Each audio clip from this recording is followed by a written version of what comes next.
All right, guys, welcome back. We're gonna get started on this rebuild series here. And the first thing we're gonna focus on is draining the gas tank and getting everything out of it so that we can remove the gas tank and work on getting that transplanted back over. So let's get started.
Okay, now that we've gotten the fuel pump out and we've gotten the tank opened up, now we can put some hoses in it and start draining the fluid out, letting it air out. Gotta open the garage door and get the fans moving so I don't end up hallucinating in here. Or maybe I should. Maybe that'd make it funnier. There needs to be more comedy in these videos. We'll see.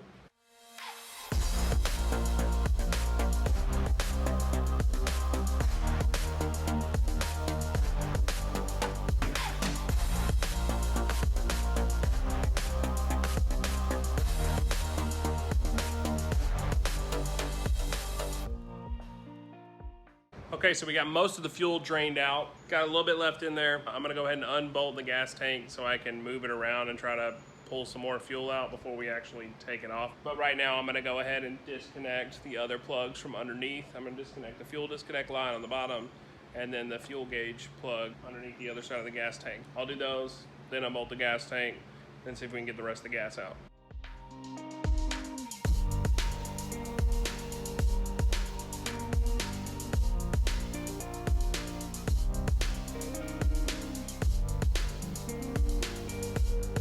So I got a little creative with wheel chock and prop the gas tank up to try to get as much to the front as possible so I can drain it all out. And that way when I take the fuel crossover line off, we won't have a lot that spills out that we'll have to worry about. I think I've got most of it out. I'm gonna try to tip the gas tank back, see if I can get what's left just to rest in the back end and then take the fuel crossover line off.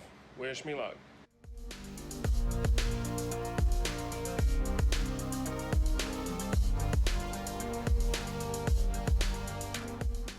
Okay, so we got the crossover fuel line disconnected. A little bit of gas dribble was perfect. And now it's just time to pull the tank off.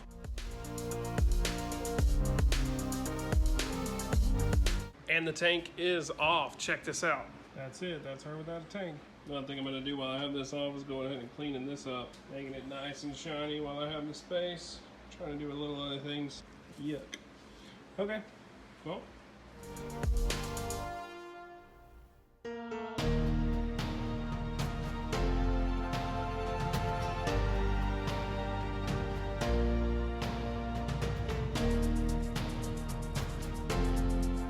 Okay, we got the tank off. It's time to take all the internals out from inside of the gas tank and get them swapped over into that gas tank.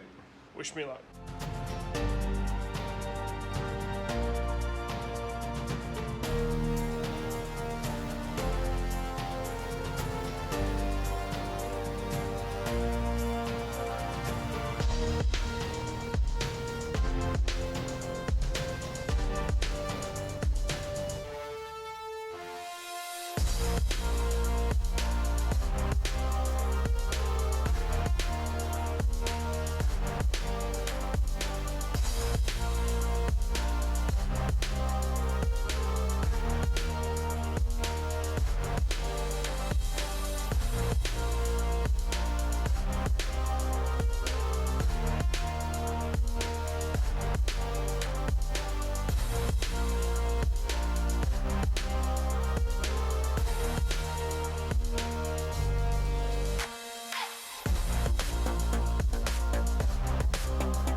All right, so we got everything out of the fuel tank.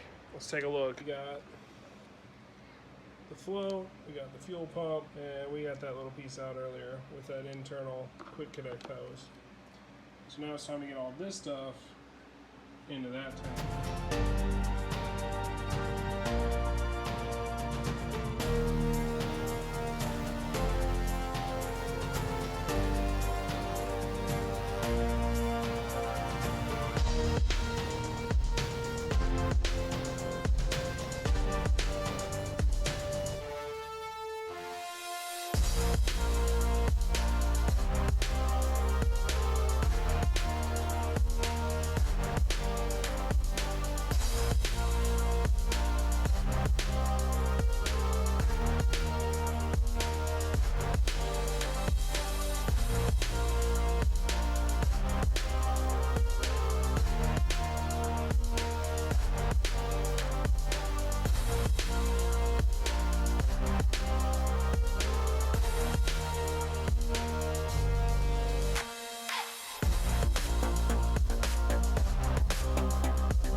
All right, we got the fuel pump, everything inside the tank back installed to the way it was in the old tank. So hopefully that worked. I think it worked. Everything should be plugged up. I just got to wire in the fuel gauge, or not really wire in, but run the wire through the tank and then put the plug back on the other end. And then the crossover tube will go back on after we put the tank back on the bike. Let's do the fuel gauge now.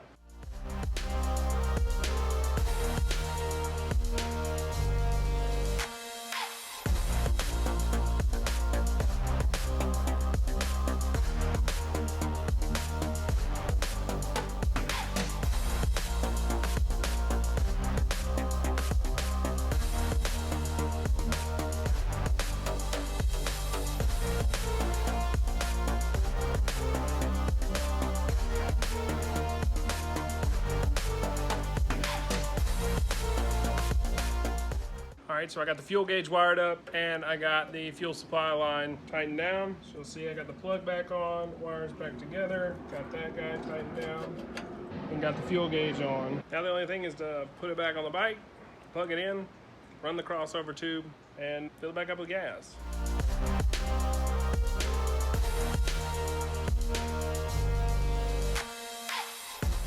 And there it is, tank back on the bike. Check it out. Little Harlequin style, not bad. Could ride like that, but I don't have to.